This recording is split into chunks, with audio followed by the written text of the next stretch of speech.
मैंने भी अपनी बाहों को आर्यन की कमर के चारों ओर कस लिया था, पर जब मुझे ऐसा लगा कि आर्यन आगे भी कुछ करने की कोशिश कर सकता है, तो मैंने उससे धीरे से कहा, आर्यन प्लीज दरवाजा बंद कर दो। मेरी बात सुनकर आर्यन हंसते हुए बोला, इस समय यहाँ कौन आएगा? मैंने धीरे से मुस्कुराते हुए कहा, फिर भी तुम दरवाजा बंद कर लो ना प्लीज। आर्यन ने मुझे छोड़ा और दरवाजा बंद करने चला गया। वापस आकर उसने फिर से मुझे अपने पास खींच लिया, और जैसे वो मुझे अपनी बाहों में भरने लगा, तो मैंने धीरे से कहा, आर्यन लाइट भी बंद कर लो प्लीज। और फिर हेलो दोस्तों, आज की इस रोमांचक कहानी में आप सभी का स्वागत है। काफी देर एक दूसरे में समाये रहने के बाद जब सब कुछ हो गया, तो मैंने तुरंत ही आर्यन को पीछे हटने के लिए कहा। मेरा दिल जोरों से धड़क रहा था और मेरी सांसें भी बेकाबू होती जा रही थीं। मैंने जैसे तैसे खुद को संभाला और आर्यन को मेरे कमरे से बाहर जाने के लिए कहा। वह बिना कुछ कहे सर झुकाकर मेरे कमरे से बाहर चला गया। उसके जाते ही मैं कांपते हुए अपने बिस्तर से उठी और बाथरूम की तरफ चली गई। मेरा मन उलझनों से भर चुका था। मैं यही सोच रही थी कि एक शादीशुदा औरत होते हुए भी मैंने ये क्या कर दिया। एक शादीशुदा औरत होते हुए भी मैंने किसी और के साथ संबंध बना लिए थे, और वो भी मुझसे 10 साल छोटे लड़के से। यह सब सोचते हुए मेरा दिल बहुत जोरों से धड़क रहा था। मैं जैसे तैसे बस खुद को शांत करने की कोशिश कर रही थी। जो हुआ वह नहीं होना चाहिए था, लेकिन अब ऐसी परिस्थिति में मैं और कर भी क्या सकती थी। मैंने बाथरूम में खुद को साफ किया और खुद से एक वादा भी किया कि मैं अब से बहुत ही सतर्क रहूंगी। नहाने के बाद मैंने अपनी साड़ी पहनी, अपने बालों को ठीक किया और अपने बिस्तर पर जाकर लेट गई। पूरे दिन की थकान और उलझनों ने मुझे इस कदर थका दिया था कि मैं कब सो गई मुझे पता ही नहीं चला। रात के करीब 12 बजे हमारे मैनेडोर की घंटी बजी। मैं हड़बड़ा कर उठी और घड़ी की तरफ देखा तो घड़ी में 12 बज रहे थे। मैं जल्दी से दरवाजे की ओर बढ़ी और दरवाजा खोलते ही मैंने देखा कि सामने भावना खड़ी है और उसके साथ उसका छोटा बेटा चिराग भी है, जो लगभग 10 साल का था। भावना दीदी हमारी पड़ोसन है, जिसे हमारे घरेलू संबंध है। मैंने हड़बड़ा कर पूछा, भावना दीदी, आप इतनी रात को यहाँ क्या कर रही हो? सब ठीक तो है ना? भावना दीदी ने जवाब दिया, प्रिया, मेरे पापा की तबीयत बहुत ज्यादा खराब हो गई है। हमें अभी अभी खबर मिली है और हम तुरंत ही वहां जा रहे हैं। क्या तुम 2-3 दिनों के लिए चिराग को अपने साथ रख सकती हो? ये तुम्हें बिल्कुल भी तंग नहीं करेगा और हम जल्दी ही वापस लौट आएंगे। मैंने तुरंत कहा, कोई बात नहीं दीदी, यह भी तो आपका ही घर है। आप बेफिक्र होकर जाओ और चिराग की बिल्कुल भी चिंता मत करो। मैं इसका पूरा ध्यान रखूंगी। भावना दीदी ने चिराग को मेरे पास ही छोड़ दिया और जल्दबाजी में चली गई। मैंने दरवाजा बंद कर लिया और चिराग को लेकर अंदर आ गई। मैंने चिराग के लिए टीवी ऑन कर दिया और उससे पूछा, चिराग क्या तुमने खाना खाया है? वो बोला, नहीं आंटी, अभी नहीं खाया है। मैंने मुस्कुराते हुए कहा, अच्छा तुम तब तक टीवी देखो, मैं अभी तुम्हारे लिए खाना लेकर आती हूँ।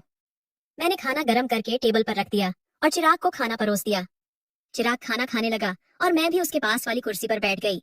आर्यन ने अभी तक खाना नहीं खाया था और मैं खुद उसे बुलाने नहीं जाना चाहती थी। मुझे पता था मैं उससे आंखें भी नहीं मिला पाऊंगी। मैं यही सोच रही थी कि जो कुछ भी हुआ उसमें किसकी गलती थी, मेरी गलती थी या फिर आर्यन की गलती थी।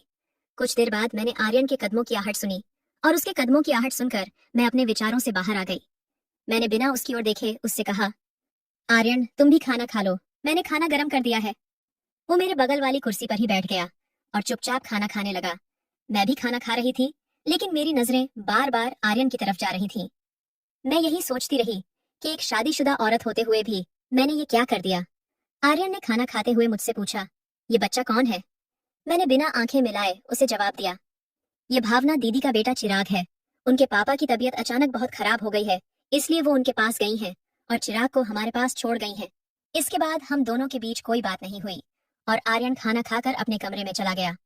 मैंने सारे बर्तन उठाए और किचन में रख दिए, फिर चिराग को लेकर अपने कमरे में चली गई और दरवाजा अंदर से बंद कर लिया। मैंने चिराग को अपने साथ ही लिटा लिया, क्योंकि वो एक छोटा सा बच्चा ही तो है। अगर मैं उसको अलग लिटाती तो शायद रात में उसको डर लगने लगता। चिराग मेरे बेड पर ही लेटा था और जल्दी सो भी गया, लेकिन मैं जाग रही थी। शाम की थोड़ी देर की नींद के कारण अब मुझे नींद नहीं आ रही थी। आज का दिन मेरी जिंदगी में एक नया मोड़ ले आया था। मेरे दिल और दिमाग के बीच लड़ाई चल रही थी। दिल कह रहा था कि आज जो भी हुआ है वह सही हुआ है, जबकि दिमाग इसे गलत ठहरा रहा था।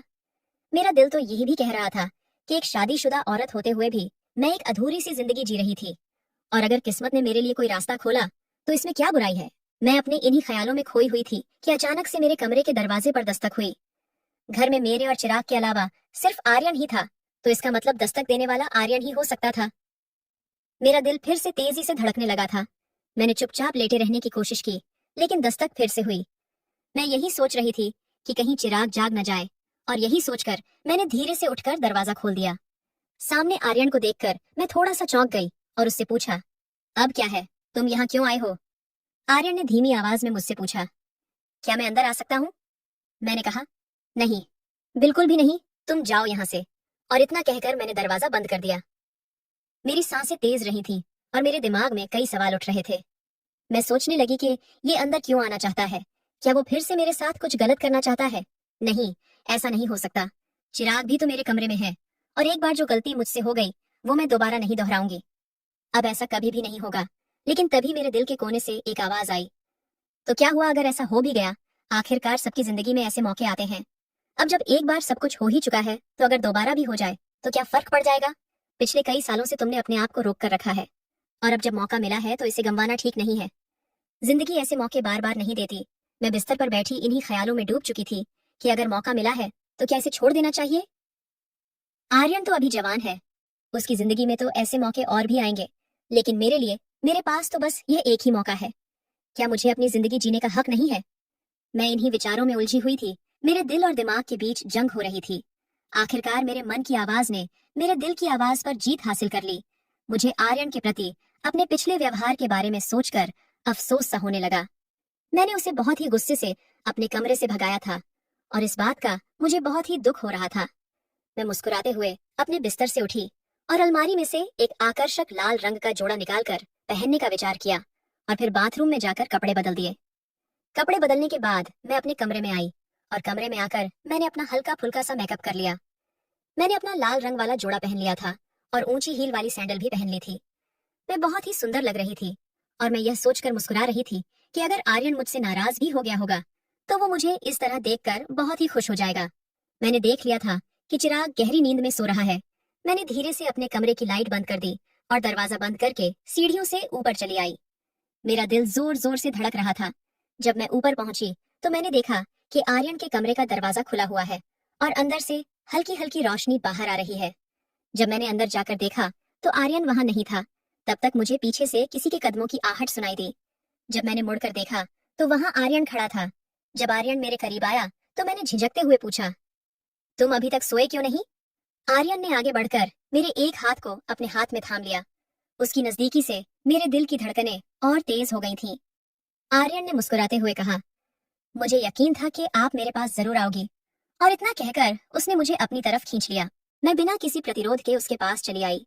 आर्यन ने मुझे अपनी बाहों में भर लिया था, और उसकी इन नजदीकियों से मुझे एक अजीब सा सुकून महसूस हो रहा था।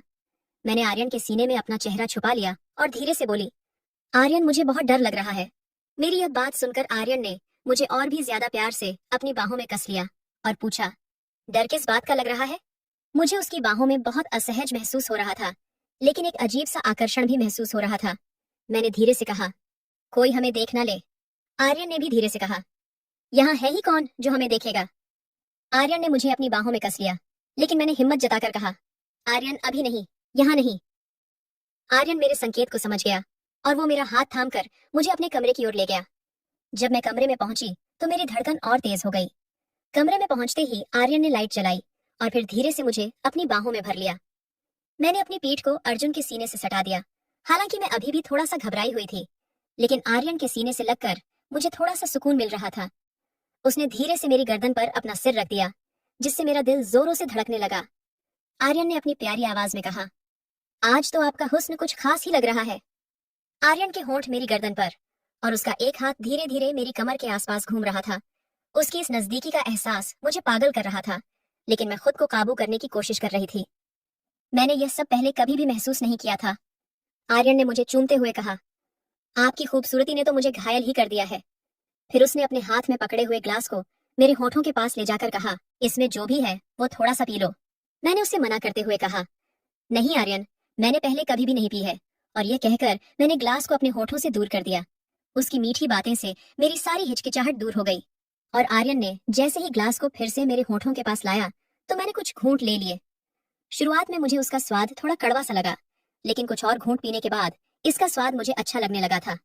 इस दौरान आर्यन एक हाथ से मेरे कंधे को हल्के से छूते हुए धीरे धीरे ग्लास में मौजूद सारी शराब मुझे पिलाता रहा। थोड़ी देर में तरफ देखते हुए बोला, आज तो आप बहुत ही सुंदर लग रही हो। इन हाई हील्स में आपके नाजुक पैर बहुत सुंदर लग रहे हैं। अब धीरे धीरे मुझे भी शराब का असर होने लगा था। अपनी तारीफ सुनकर मैं पहले तो थोड़ा सा झिझकी, लेकिन फिर मुस्कुराते हुए बोली, तो किसने रोका है, अपनी सारी चाहत पूरी कर लो। इतना सुनते ही आर्यन ने मेरे पैरों को बड़े सम्मान के साथ हल्के से छुआ। ये सब देखकर मुझे यकीन ही नहीं हो रहा था कि कोई मुझे इतनी गहराई से पसंद कर सकता है कि मेरे पैरों को भी इस कदर से सराह रहा है। आर्यन ने मुझे अपनी बाहों में लेकर हल्के हल्के मेरी गर्दन पर चुंबन देना शुरू कर दिया। मैं भी आर्यन की बाहों में एक सुकून महसूस कर रही थी। शराब का हल्का हल्का असर मेरी खुशी को और भी बढ़ा रहा था। मैंने भी अपनी बाहों को आर्यन की कमर के चारों ओर कस लिया था। पर जब मुझे ऐसा लगा कि आर्यन आगे भी कुछ करने की कोशिश कर सकता है, तो मैंने उससे धीरे से कहा, आर्यन प्लीज दरवाजा बंद कर दो। मेरी बात सुनकर आर्यन हंसते हुए बोला, इस समय यहाँ कौन आएगा? मैंने धीरे से मुस्कुराते हुए कहा, फिर भी तुम दरवाजा बंद कर लो ना प्लीज। आर्यन ने मुझे छोड़ा और दरवाजा बंद करने चला गया। वापस आकर उसने फिर से मुझे अपने पास खींच लिया और जैसे वो मुझे अपनी बाहों में भरने लगा तो मैंने धीरे से कहा, आर्यन लाइट भी बंद कर लो प्लीज। लाइट बंद होने के बाद हम दोनों एक दूसरे में समा गए और सारी रात ऐसे ही गुजर गई। अब मैं अपनी जिंदगी में खुश थी कि मुझे अकेले इतनी बड़ी जिंदगी नहीं गुजारनी पड़ेगी। कमेंट करके जरूर बताइएगा कि आपको ये कहानी कैसी लगी। अगर आपको ये कहानी पसंद आई हो तो इसे लाइक करें और अपने दोस्तों के साथ भी शेयर करें। आगे भी ऐसी रोमांचक कहानियों के लिए हमारे चैनल को सब्सक्राइब करें और बेल आइकन दबाना ना भूलें।